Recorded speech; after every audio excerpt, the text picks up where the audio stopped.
Balik operasyon na ang ilan sa mga nagkaaberyang cooling tower dyan po sa Ninoy Aquino International Airport na IA Terminal 3. Sa inilabas na abiso po ng Manila International Airport Authority MIAA, apat po sa cooling tower ang gumagana na po habang puspusan pa rin yung kanilang pagsasaayos ng kanilang engineering team dun sa dalawang iba pang palyado.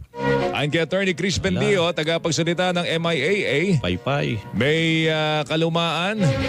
Ano dyan may libre dyan pare. Alam mo libre Paypay, dyan? pamaypay. Fi-Fi hindi Wi-Fi. May kalumaan na po ang naturang cooling tower at naka-schedule na talaga itong palitan sa pagtatapos po ng Mayo.